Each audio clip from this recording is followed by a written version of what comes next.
special envoy to the Middle East, Jason Greenblatt, responded Thursday morning to the recently struck Palestinian unity deal, backing up Israel in its stance on negotiations with a future Hamas-run Palestinian government in the West Bank and in Gaza.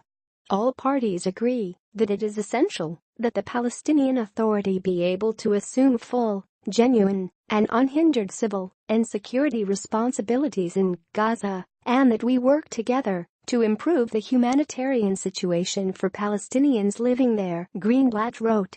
Be the first to know, join our Facebook page. The United States reiterates the importance of adherence to the Quartet principles. Any Palestinian government must unambiguously and explicitly commit to nonviolence, recognize the State of Israel, accept previous agreements and obligations between the parties, including to disarm terrorists, and commit to peaceful negotiations. If Hamas is to play any role in a Palestinian government, it must accept these basic requirements.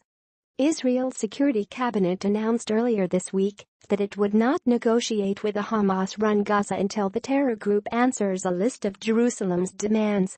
Prime Minister Benjamin Netanyahu announced after the deal emerged this week that Israel will not hold talks unless Hamas recognizes Israel and stops terrorist activities, in accordance with Quartet principles established more than a decade ago, which Greenblatt referenced in his own statement.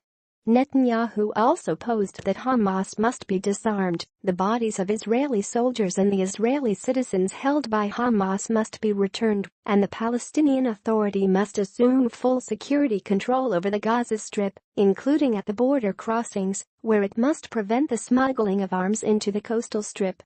The other conditions set by the Security Cabinet for continued diplomatic negotiations with the Palestinians are that it continue to thwart Hamas terrorist activity and the building of terrorist infrastructure in Judea and Samaria, that Hamas be cut off from Iran, and that funds and humanitarian supplies will flow into Gaza only through the PA and other internationally recognized mechanisms set up for this purpose.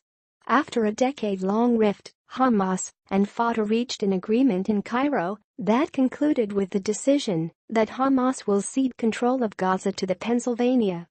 While both Israel and the U.S. have addressed Hamas's hostile history in their reactions to this agreement, the issue of Hamas's armed wing, the Izzat and Qassam brigades, has not been fully covered in the agreement between the rivaling factions. However, President Mahmoud Abbas has said that he would not accept a scenario in which Hamas's armed wing maintains control of its weapons. Meanwhile, Hamas leaders have said that their armed wing's weapons are not up for discussion. On December 1, the PA is expected to take control of Gaza. Education and Diaspora Affairs Minister Naftali Bennett was the first Israeli official to respond to Greenblatt's comments.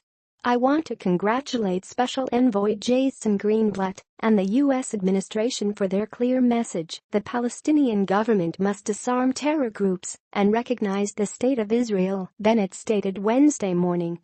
He also used the opportunity to reiterate Israel's standpoint. Also, I want to emphasize our government's stance. Israel will not negotiate with a Palestinian government supported by a terror organization until Hamas disarms, Israel is recognized, and our citizens and fallen soldiers are returned to Israel, he added. Adam Razgan contributed to this report.